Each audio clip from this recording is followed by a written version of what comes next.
तो 6 माह में जो आपका खसारा है वो बढ़कर तिजारती खसारा 19.2 अरब डॉलर हो गया, जो पिछले साल 14.27 अरब डॉलर था, यानी कि 5 अरब डॉलर का इजाफा हो गया। लेकिन 5 अरब डॉलर या तो आपकी सरमायाकारी आ रही होती, कहाँ से पूरा कर रहे हैं आप, वो भी मैं आपको बता दूंगा। वो स्टेट बैंक मार्केट से डॉलर खरीद के ये हालत हो चुकी हुई है। अब बात यह है कि पाकिस्तान, जो किसी भी मुल्क में 3 जराए होते हैं जिसमें पैसा बाहर से आता है। एक होती है बरामदात, एक होती है आपकी फॉरेन डायरेक्ट इन्वेस्टमेंट्स, और एक होती है आपकी रेमिटेंस।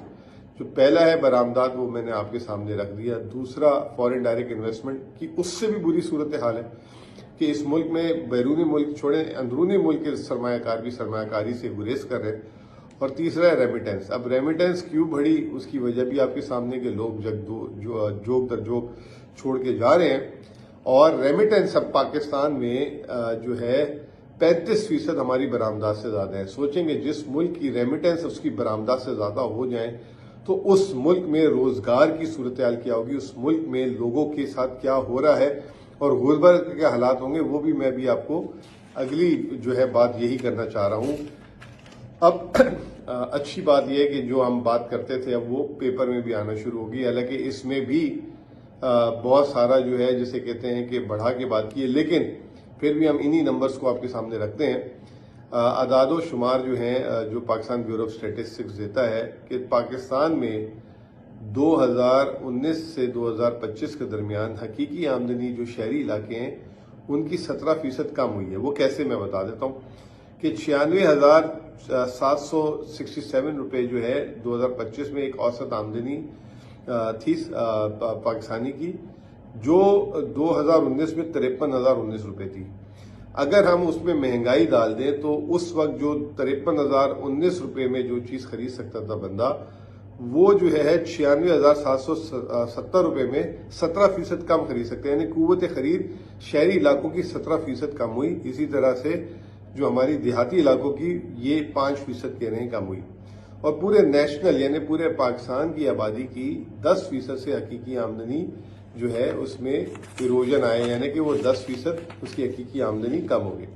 अब जब वो 10% हकीकी आमदनी कम हो रही है तो ऑब्वियसली अगर उसको कर्ज भी नहीं कोई देता, क्योंकि पाकिस्तान में तो 12% से ज्यादा लोग बैंकिंग ही नहीं करते, तो कर्ज आपस में एक दूसरे से ले लेते थे। अब जब सामने वाला भी कमजोर हो जाएगा, उसकी जेब में पैसे नहीं रहेंगे, तो कर्ज कौन किसको देगा।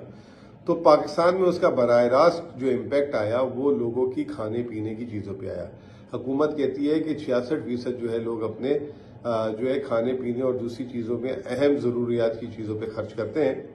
तो 2005 में जो एक औसत पाकिस्तानी खाता पीता था, असूली तौर पे 2025 में दुनिया अमीर हुई, उसको ज्यादा उसको खुराक मिलनी चाहिए थी ताकि उसकी सेहतमंद वो मुल्क होता। तो पाकिस्तान कितना मुजरे सेहत हो चुका है, मैं यही कहूंगा कि ये भी डाटा जो है पाकिस्तान ब्यूरो ऑफ स्टैटिस्टिक्स ने शाया किया। वो ये कहते हैं कि 2005 में औसत एक आदमी 8 किलो आटा महीने का खाता था, अब वो कम होकर 5.8 किलो हो गया। तो अंदाजा लगाएं कि लोग 3 वक्त से 2 वक्त में आ चुके होंगे।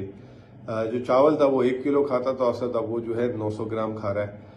दालें जो है जो पहले 450 ग्राम महीने की खाता था वो 270 ग्राम हो गई, यानी कि बेचारा दालों से भी गया।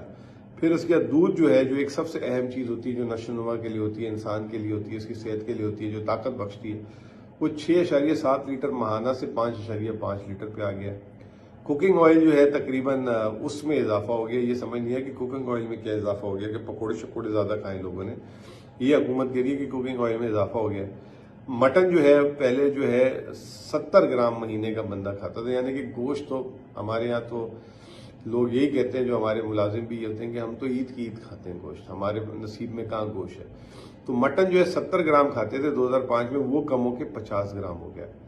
बीफ जो है एक दूसरा चलो अल्टरनेट था, लोग मटन महंगा होता था, बीफ सस्ता होता था, लोग बीफ खाते थे, वो 330 ग्राम से कम होकर 110 ग्राम जो है वीट खा रहे हैं लोग। अंदाजा लगाएं कि आप जो है रेड मीट अब हमारी कौम को नसीब ही नहीं है। फिर चिकन जो है वो कहते हैं 230 ग्राम से 320 ग्राम हो गया, चिकन में इजाफा हो गया, चले अच्छी बात है। अंडे भी जो है वो तकरीबन जो आज से 20 साल पहले हम 2.5 अंडा महीने का खाते थे, अब 2.8 अंडे हो गए। तो यानी कि अंदाजा लगाएं कि आप इस मुल्क में लोग जो है महीने में 3 दिन अंडा नहीं खा सकते।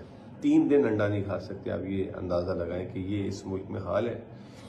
टमाटर जो है वो जो है 1.1 किलो जो है हम महीने का खा लेते हैं। अब मुझे ख्याल से वो यही है कि लोग चटनी टमाटर प्याज से जो है अपना गुजारा करते हैं। और प्याज भी जो है उसमें भी, चीनी में भी जो है कमी आई है। लोग चीनी 1.3 से अच्छी बात है, चलें चीनी तो कम खाएं। ये माफिया भी बड़ा हमारा खतरनाक है।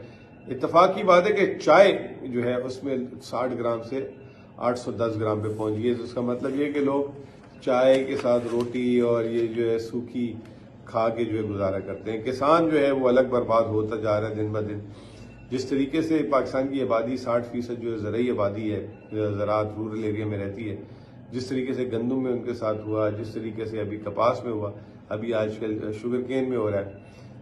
अब आलू की फसल जो है उससे कह रहे हैं कि 66 अरब रुपये का लॉस होगा। अफगानिस्तान का बॉर्डर बंद, ईरान का बॉर्डर बंद, तो पाकिस्तान से आलू वहाँ जाता था, तो कोई आलू को पूछने वाला नहीं है और आलू का बेड़ा गर्क हो चुका है और लोग सड़कों में आ गए। तो ये जो हम सरहदें बंद कर देते हैं और कहते हैं कि जी वही वाली बात कि अब कॉस्ट एंड बेनिफिट एनालिसिस नहीं कर रहे होते, तो उसके समरात पूरी आबादी तक जाते हैं।